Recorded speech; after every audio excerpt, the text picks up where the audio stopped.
Good morning. मैं doctor Shubhra Tiwari, सहायक आचार्य भौतिक शास्त्र, राजकीय महाविद्यालय सिरोही। आज हम बीएससी थर्ड ईयर का फर्स्ट पेपर क्वांटम मैकेनिक्स का यूनिट 1 जो चल रहा था उसका हम अगला टॉपिक लेंगे, expectation values of dynamical quantities. According to Born, the wave function psi has probabilistic interpretation. Born ने ये कहा कि वेव फंक्शन जो है उनको प्रोबेबिलिटी इंटरप्रिटेशन दिया जाता है। Therefore it is essential to calculate the average और expectation values of any dynamical quantities defined by the wave function. तो उन्होंने ये कहा कि चूंकि वेव फंक्शन की प्रोबेबिलिटिक इंटरप्रिटेशन होती है तो ये असेंशियल है कि हमें जो भी डायनामिकल क्वांटिटीज हैं उनकी एक्सपेक्टेशन या एवरेज वैल्यू कैलकुलेट करनी चाहिए। Such quantities are space coordinates, momenta and energy of the system। इसका मतलब है कि स्पेस कोऑर्डिनेट्स, मोमेंटा और एनर्जी जो है सिस्टम की, उसकी एक्सपेक्टेशंस वैल्यूज कैलकुलेट होनी चाहिए। तो द एवरेज और expectation value is defined as the average of the result of a large number of measurement on independent system.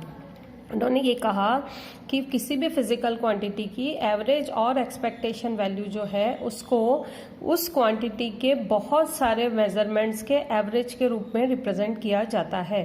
The expectation value of any quantity f are which depends upon position for normalized wave function may be defined as। उन्होंने ये कहा कि कोई भी physical quantity जिसको कि हम मान लेते हैं एफ आर है, जो कि पोजीशन पे डिपेंड कर रही है, उसकी expectation value normalised wave function के लिए इस तरह से रिप्रेजेंट की जाती है।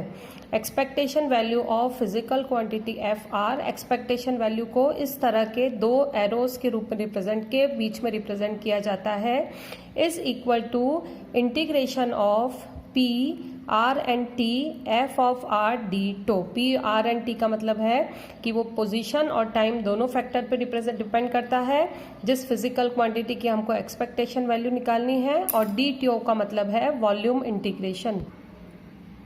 उसको लिखा जाता है integration psi star r t f of r psi r t and d tau, क्योंकि हमने उसकी एक्सपेक्टेशन वैल्यू को इस फॉर्म में लिख दिया। मान लीजिए यह है इक्वेशन नंबर 1।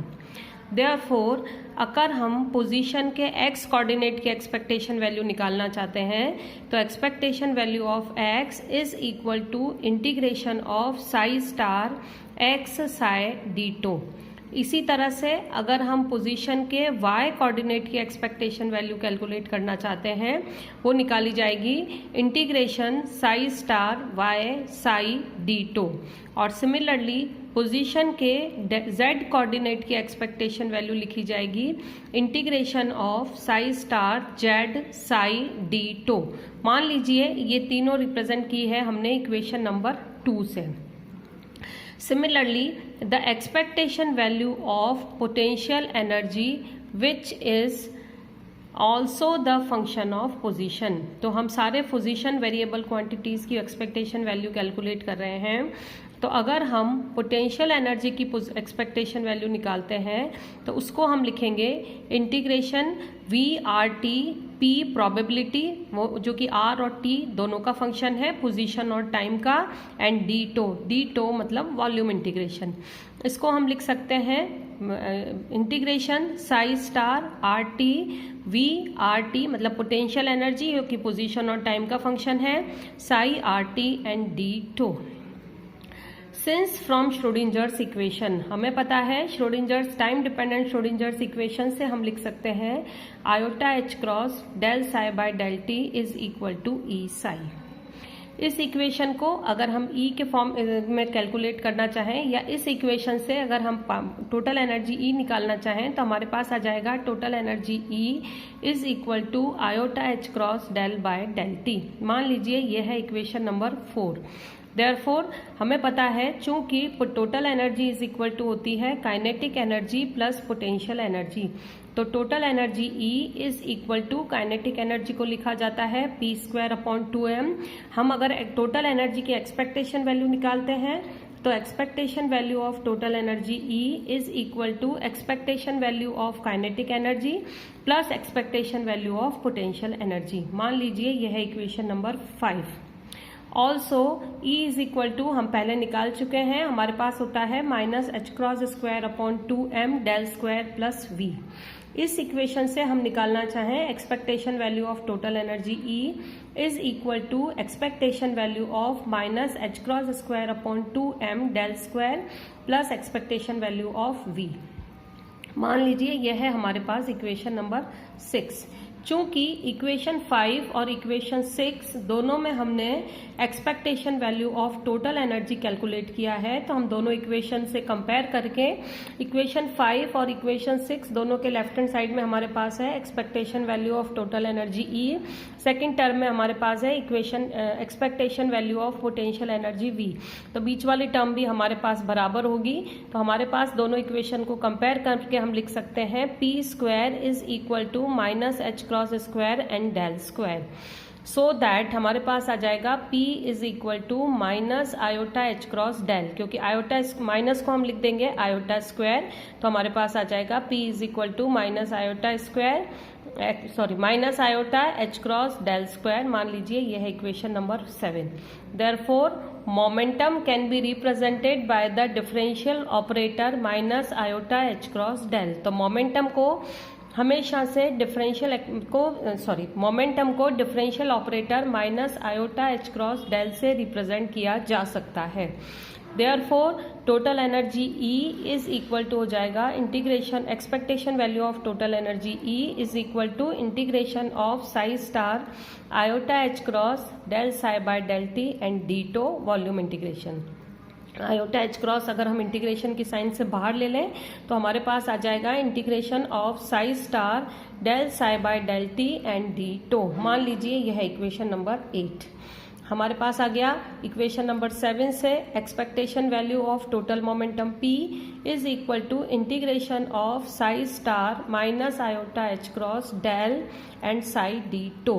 इसको भी minus iota h cross constant है, हम इंटीग्रेशन की साइन के बाहर ले सकते हैं, तो minus iota h cross del square psi star del psi and d tau. मान लीजिए यह है इक्वेशन नंबर 9। ये है expectation value of total momentum P।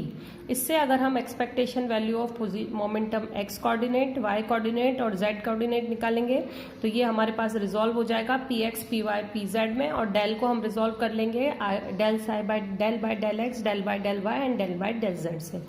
तो हमारे पास आएगा expectation value of x coordinate of momentum is equal to minus iota h cross integration of psi star del psi by del x d tau. Similarly expectation value of y coordinate of momentum is equal to minus iota h cross psi star del psi by del y ditto, and expectation value of z coordinate of momentum is equal to minus iota h cross integration of psi star del psi by del z and d tau. मान लीजिए ये तीनों equation combined form में हमने मानी है equation number 10। The above formula of expectation values only hold if the wave function psi is properly normalized। अगर हमारा wave function psi properly normalized है तो ये सारी जो डेफिनेशंस हमने ऊपर एक्सपेक्टेशन वैल्यूज की दी है वो एग्जिस्ट करती है। Otherwise the definition of expectation value of any quantity दिया जाता है, किसी भी फिजिकल क्वांटिटी की एक्सपेक्टेशन वैल्यू अगर वेव फंक्शन प्रॉपरली नॉर्मलाइज्ड नहीं है तो दिया जाता है expectation value of physical quantity f is equal to integration of psi star f psi d tau divided by integration of psi star psi d tau. मान लीजिए यह है इक्वेशन नंबर 11। हमारा इस यूनिट का अगला टॉपिक है conditions for acceptable wave functions, physical interpretation of wave function Sai. Born postulated that the square of the magnitude of wave function psi square, और जिसको कि हम psi स्टार लिखते हैं, जहाँ पर कि psi इज कॉम्प्लेक्स, अगर psi जो है वो कॉम्प्लेक्स क्वांटिटी है तो evaluated at a particular point represents the probability of finding the particle at that point।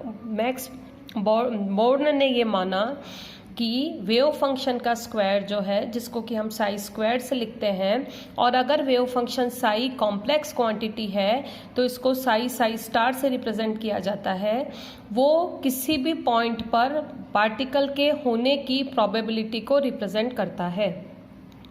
Psi square is called the probability density and psi is the probability amplitude. Psi star जो है वो probability density कही जाती है और psi को हम probability amplitude कहते हैं। According to this interpretation, the probability of finding the particle within an element of volume dV is psi star dV. इस इंटरप्रिटेशन के हिसाब से पार्टिकल के किसी रीजन में होने की प्रोबेबिलिटी या किसी वॉल्यूम एलिमेंट dV में होने की प्रोबेबिलिटी psi स्टार dV से दी जाती है। Since the particle is certainly somewhere, particle कहीं ना कहीं तो हमेशा होता है, तो integral of psi square dV over the whole space must be unity। चूंकि पार्टिकल कहीं ना कहीं तो होगा, तो पूरी स्पेस में अगर हम पार्टिकल के होने की प्रोबेबिलिटी को कैलकुलेट करेंगे -∞ से +∞ तक, तो उसकी वैल्यू निश्चित रूप से 1 आएगी।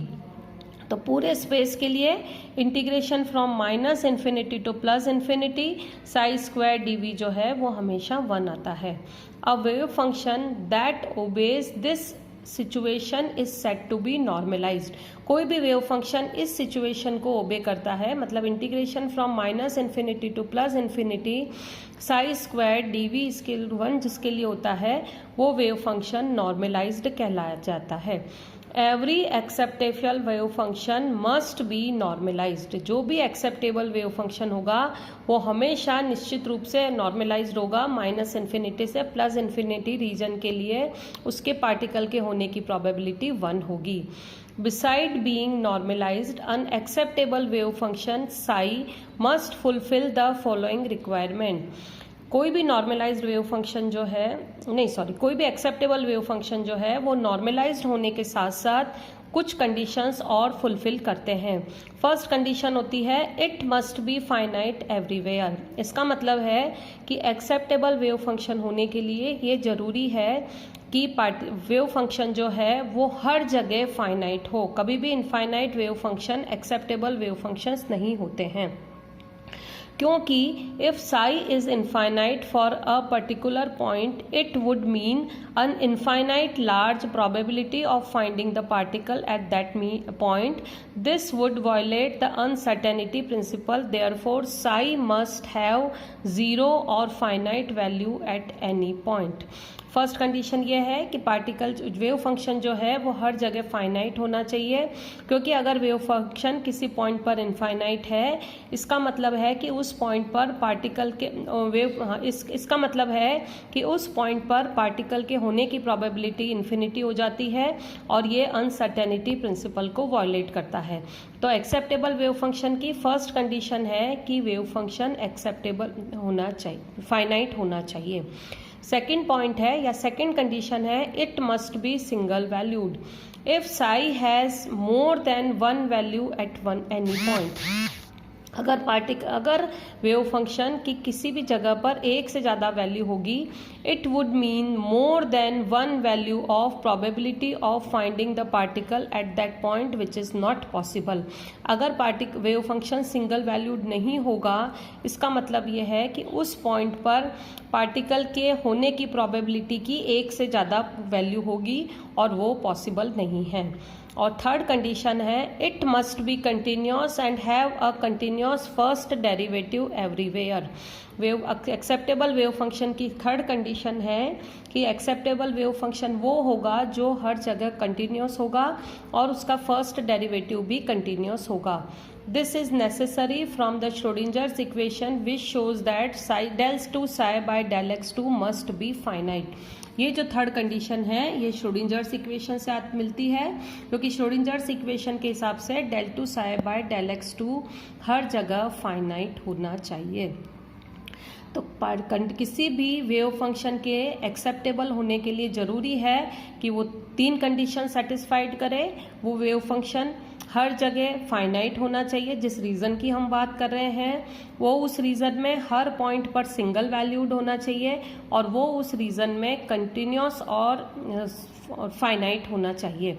अगर वो ये तीनों कंडीशन सेटिस्फाई करता है और वो नॉर्मलाइज्ड वेव फंक्शन है तो ही वो एक्सेप्टेबल वेव फंक्शन होता है।